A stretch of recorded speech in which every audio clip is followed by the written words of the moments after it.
This program is sponsored by North Valley Church of Christ.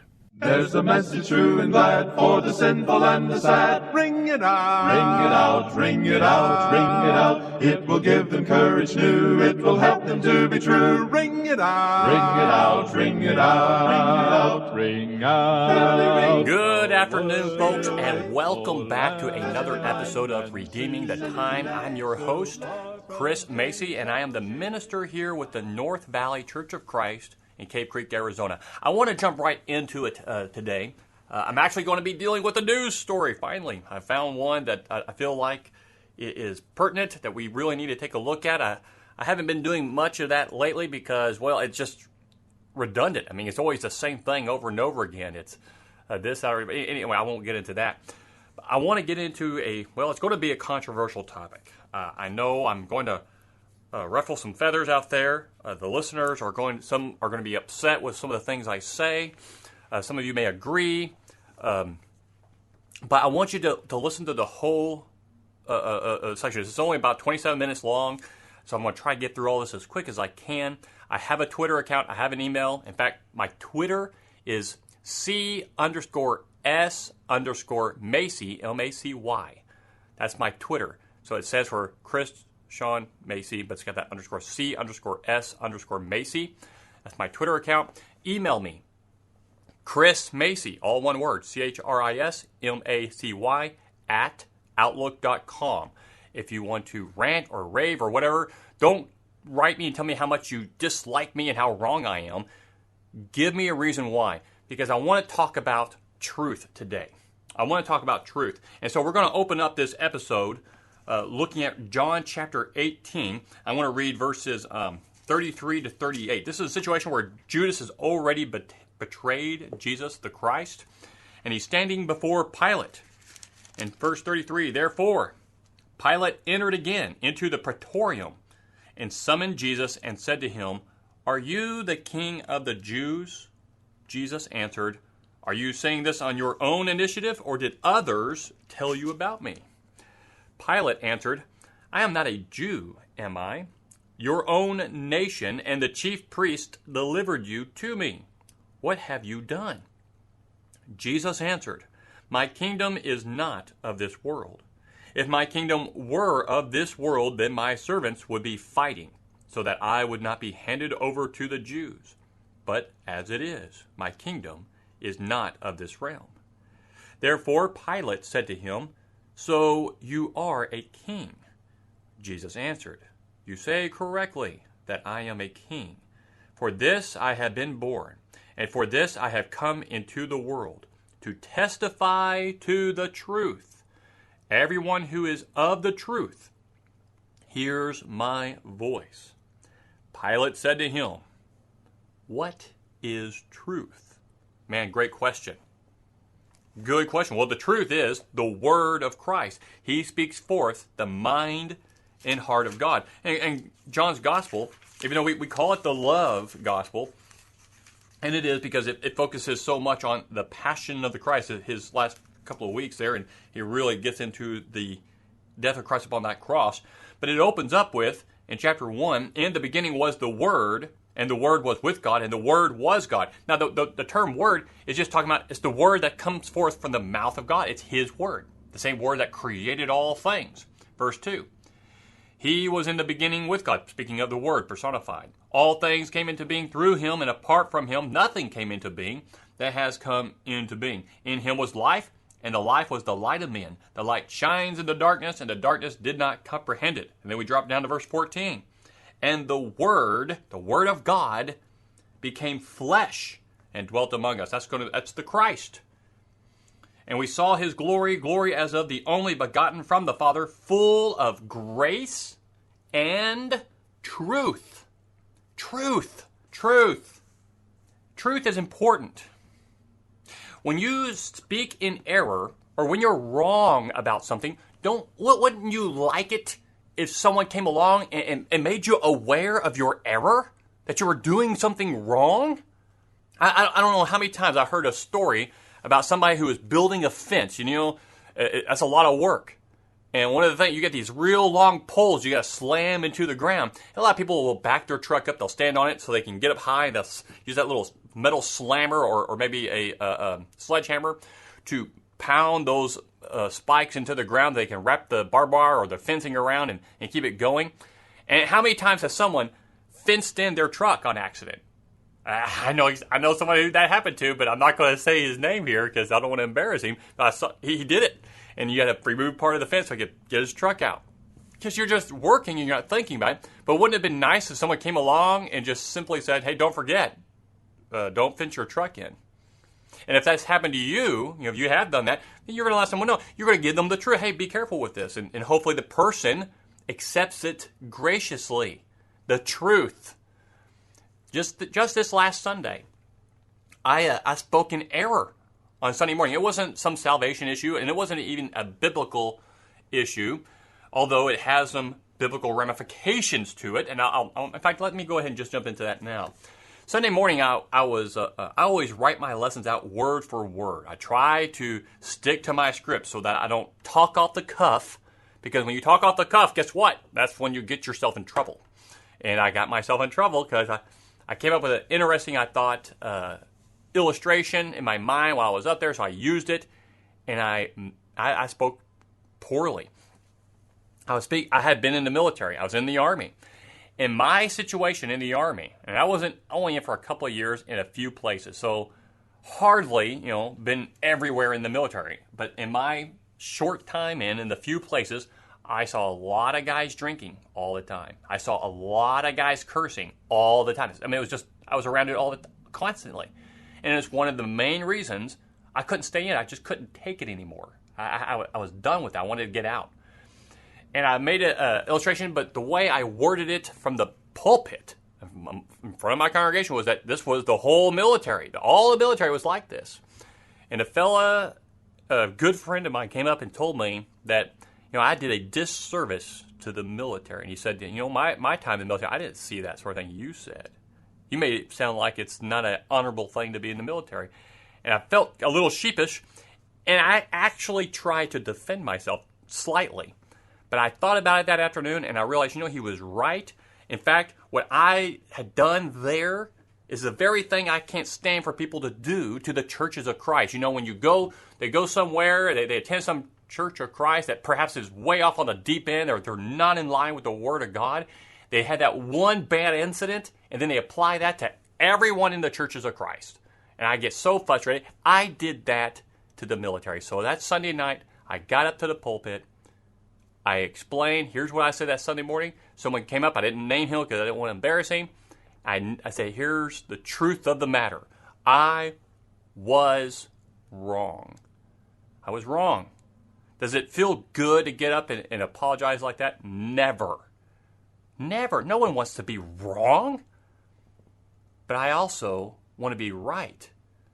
But I don't just want to be right and say I'm right just so I can feel good even when I'm wrong. I want the truth. And I'm willing to sacrifice my pride for truth. Are you? Are you? Listen. If you're listening to me today, are you willing to sacrifice truth for your pride? Or, now we're going to get into it here in just a second. Are you willing to sacrifice truth for your political beliefs? Now here's where I'm going to start ruffling some feathers. Red for Ed. Now if you don't know what that is, that's a group that's kind of created a coalition to help teachers get a pay raise. In the beginning, when I first heard this, typically for me, I'm always kind of leery of teacher unions or any unions. I'm always wondering, what is their goal and what is their purpose? So I research, especially now my kids are starting into school. And so I was going to homeschool, or we were going to homeschool our kids, my wife was. But now we got a fourth one coming, and it's just become daunting. Not that she couldn't do it. My wife certainly could. But I could see the stress that we could build on her. And we were in a district that's got great schools, great teachers. So I said, let's give it a try. And so she said yes. And so I'm interested in knowing what they are teaching my kids. And so I get involved in these things quickly. And I study and I research.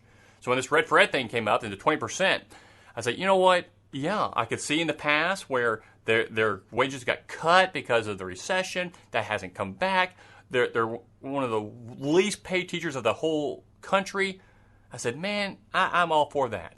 Yeah, they need a pay raise. And when they asked for 20%, I thought, well, man, they may not.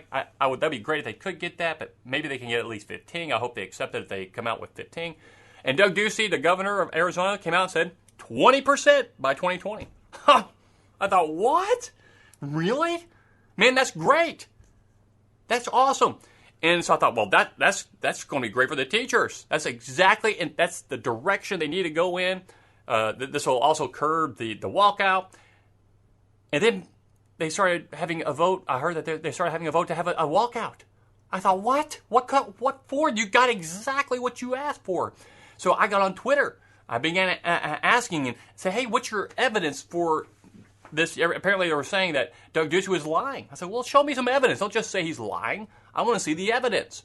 So they started sending me links to these news articles talking about the situation. And one of the links I got was for, let me scroll up here on my computer, the Arizona Capital Times article titled, Ducey proposes spending sweeps, reductions, and rosy revenues to fund teacher raises. So the problem that the Red for Ed movement had was they said he was just shifting money around. Now, I read the article, and in it talks about the state budget analyst provided legislators an analysis of Ducey's plan, which the governor announced on April 12th amid empathetic teacher protests and threats of a strike.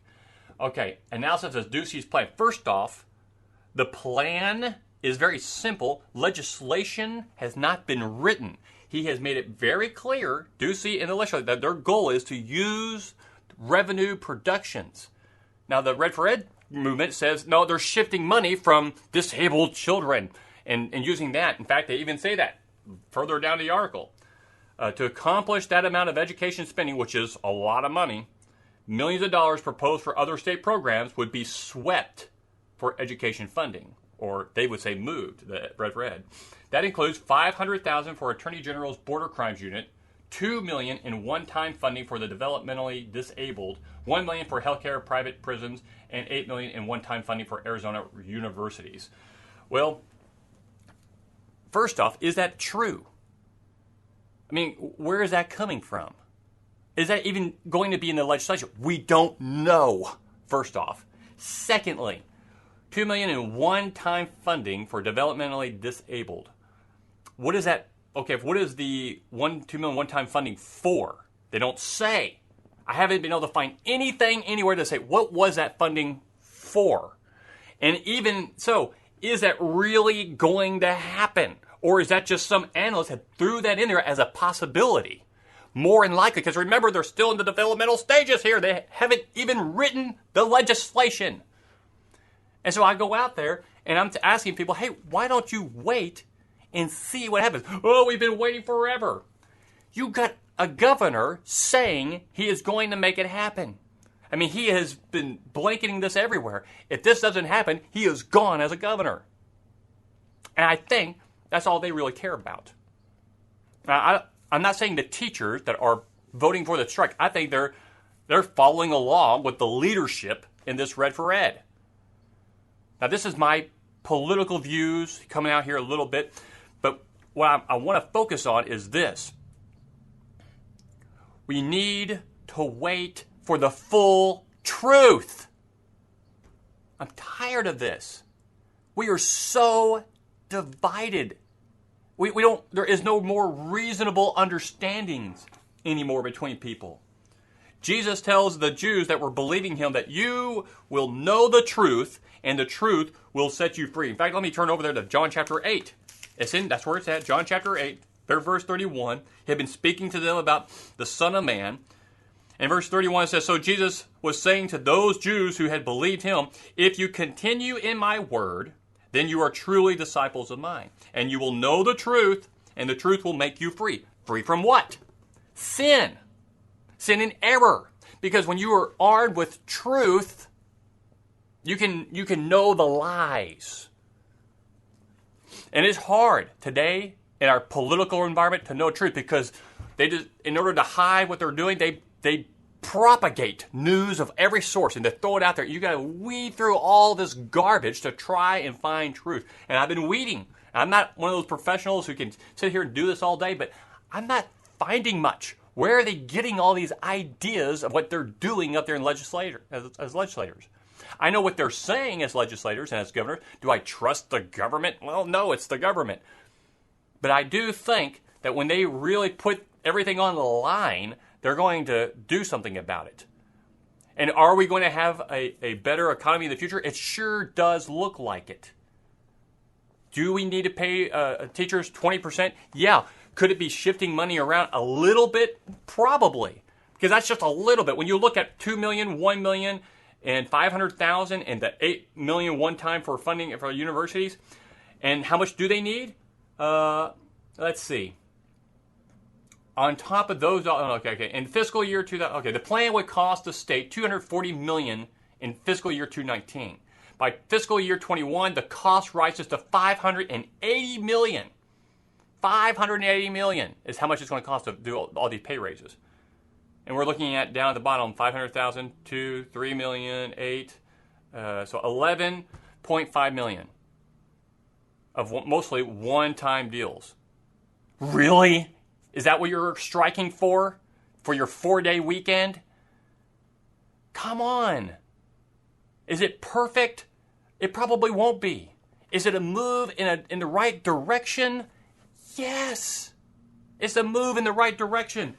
Folks, we must be truth seekers in all things. Wait till you got all the facts. Number 2, you know what? Before we get into let me do this. We need to have a love like the Lord. What has this got to do with Red for Red and all this, Chris? This is just your political ramblings. Well, 1 Corinthians chapter 13. This is it. In fact, this is going to be a two points here, but 1 Corinthians chapter 13. That's what we know that as the love chapter. I'm at 17 minutes. Okay. 1 Corinthians chapter 13. Paul has been talking about, the spiritual gifts. The Corinthians had an issue with that. They thought this was like the greatest thing that they needed to focus on. And he tells them, no, it's not. In fact, you can have speak with tongues of men and angels, but do not have love. And if you don't have love, you become a noisy gong, a clanging cymbal. You could have gift of prophecy. You could know all mysteries and knowledge, but if you can have all faith, a miraculous faith, so as to move mountains. But if you don't have love, you're nothing. He goes on, and he talks about what love really is. Verse 4, it's patient. Love is kind. It is not jealous. Does not brag. It is not arrogant. It is not unbecomingly. It does not seek its own. It's not provoked. Does not take into account a wrong suffered. Does not rejoice in unrighteousness, but rejoices with the truth. Bears all things. Believes all things. Hopes all things, endures all things, love never fails. And then he goes on about how the miraculous will go away. Love is the greatest. And in the end, you'll have faith, hope, and love. The greatest of these is love at the end of the chapter. And love is not this fuzzy little warm feeling. That's not the kind of love he's talking about here. It is the intellectual love, that choice love, where you choose to love someone even if they don't deserve it. And the reason why I'm getting into this is you need that kind of love as a Christian. This is how we ought to respond to the teachers and to the referee, whether you agree with them or you don't. And how both sides, my side, the side that I'm on, and then that side that thinks they need to strike because they think this. Okay, if you think that's true, let's talk about it. Let's be reasonable about this. And I know you've been through a lot. You've been dealing with a lot. But don't you think that we are currently moving in the right direction? Let's be reasonable. Paul, in the very beginning of 1 Corinthians, he writes this letter to a group of Christians that if you really stopped and look, if this was a congregation today, the Corinthian congregation, you would say they're lost. They have division. They don't even take the Lord's Supper correctly. They have misunderstandings on marriage, misunderstandings on sin, misunderstanding on so many other things, on how to behave in worship, the roles of men and women. It sounds just like today. And yet, Paul, throughout the letter, calls them brethren. Why? Because he understands that it's a maturity issue. They just don't understand it. He's taking them with where they're at, and he works with them to move them in the right direction. When you get to 2 Corinthians, then you can see they've made a lot of changes. They are maturing. They have a lot more to go with, but they're moving in the right direction. We need to be reasonable, folks. We need to look at the facts, take what we can, and move forward, helping others to mature along the way. And we're not doing that. We are so divided. When I was trying to chit-chat with people on Twitter and other places about this who were on the other side, on the Red for Ed side, it was just bashing. Bashing. I mean, come on. Calm down, folks. Why? You don't even have all the facts yet. And you're going to go on strike? Oh, we're not trying to hurt the kids. We're trying to get our pay raises. 20%. 20%. I'm sorry. I know the majority of teachers out there really believe they're doing the right thing. What I'm seeing is political. I'm seeing political. You're not even waiting to see the truth of the matter. Your facts are baseless. They're baseless. I mean, here the only things I get, the closest thing I got was this one article from the AZ Capital Times. And even that, if that's true, that's a little. I mean, is it a big deal that he's moving $2 million for one-time funding from the developmental disabled, which I know is the big push here? Okay, what was that $2 million one-time funding for? And is that really happening, or is that just something the analysts who are looking at say, here's one of the things we can do? Is that really going to end up in the legislation? We don't know. We don't know. You had a lot of support. I think you're losing it because you're not being reasonable. Nothing's going to be perfect. And we as Christians need to understand that. And don't we also do this to our fellow brothers and sisters in Christ? When they make a mistake, we sometimes just lash on them. I've seen elders having to step down from their eldership because they commit one sin that became public. They made a mistake, and people pile on them. Now there are some sins that if they cheat on their wives, then yeah, you're going to have to step down from your eldership. If you lose the confidence of the entire congregation, then yeah, you probably should step down from the eldership. But when the congregation lashes out at an elder because they cursed or they had committed one sin that was not disqualifying for an elder, then why force them to step down? They're human. They're not going to be perfect. Preachers get fired for the littlest things because they don't have the perfect family. They're not the perfect man. They're human. We make mistakes. And I just pray to the Lord that, I live long enough to see what my mistakes are and correct them. Am I going to be right on everything that I preach? I know I won't be. I know a lot of folks think that they will be, that they're perfect. They always say the right thing. I'm no fool, but I do know I am always looking for the truth. Even if I have to sacrifice my pride, even if I have to sacrifice my politics, I will do it for truth. And if you're right on the side of the red for Ed, if you're right, bring me the truth. Don't tell me your ideology. I want to see the facts. You say that he's taking this money from other students. Okay, remember how much? $580 million is what we're looking for. $2 million from the disabled funding. Okay, how much funding does the developmentally disabled get? Do they need the money? They probably do. What is that $2 million for? And is that really going to happen, or is that just an analyst putting out a possibility? You don't know. You don't know, because I haven't found it anywhere else. Nowhere else. I'm waiting for the truth. I'm asking that you wait too. And in the meantime, don't do this. You're hurting your cause. You're hurting it. I don't know why you voted to walk out Thursday and Friday. I really don't. I want to believe it's for the right thing. I want to believe you're doing the right thing. I've asked for evidence. I've asked for the truth. I'm not seeing it. All I'm left with is, this must be political. They don't like Ducey. I don't know. Why are you doing this?